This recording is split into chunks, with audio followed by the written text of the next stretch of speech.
वो महान संत श्री राघवेंद्र स्वामी, जिन्होंने साल 1671 में समाधि ली, वो आज भी जीवित है। साल 1820 में ब्रिटेन के सारे अखबारों की फ्रंट पेज न्यूज यही थी।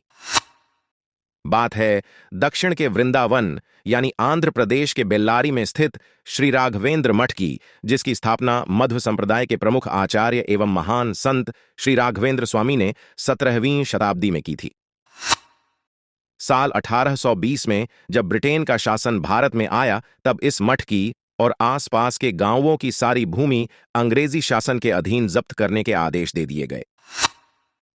सारी भूमि राजसात करने के लिए बेल्लारी के कलेक्टर बनाकर सर थॉमस मुनरो को अंग्रेजी हुकूमत ने वहां भेजा। अब जब सर थॉमस मुनरो ने गांव वालों से उनकी और मंत्रालय मठ की जमीन के कागजात दिखाने को कहे, तो वे भोले भाले लोग बस एक ही बात बोले, मठ के अंदर हमारे स्वामी श्री राघवेंद्र हैं, उन्हें ही सारी भूमि के बारे में जानकारी है, हम लोगों को तो इस बारे में कुछ भी पता नहीं है।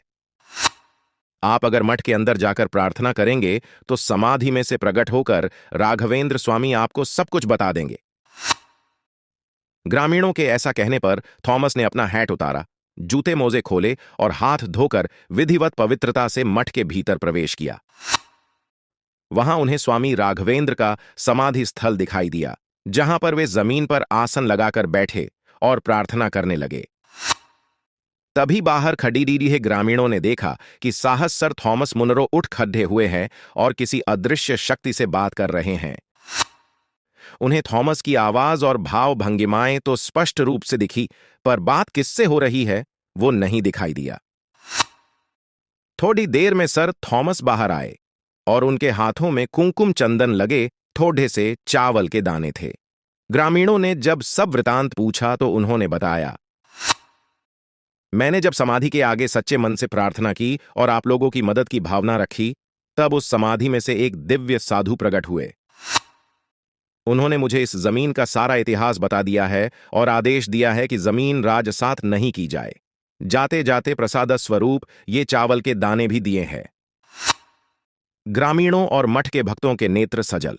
सर थॉमस मुनरो से मनचली अडोनी ताल्लुका नामक शीर्षक लिखा और नीचे सारी भूमि मंत्रालय मठ और गांव के नाम करने का आदेश लिखकर अपने दस्तखत कर दिए। ये घटना अक्षरशः साल 1820 के मद्रास गैजेट में सर थॉमस मुनरो द्वारा दर्ज करवाई गई, जिसे आप आज भी चेन्नई के सरकारी रिकॉर्ड और ब्रिटेन के फोर्ट सेंट जॉर्ज में आप देख सकते हैं।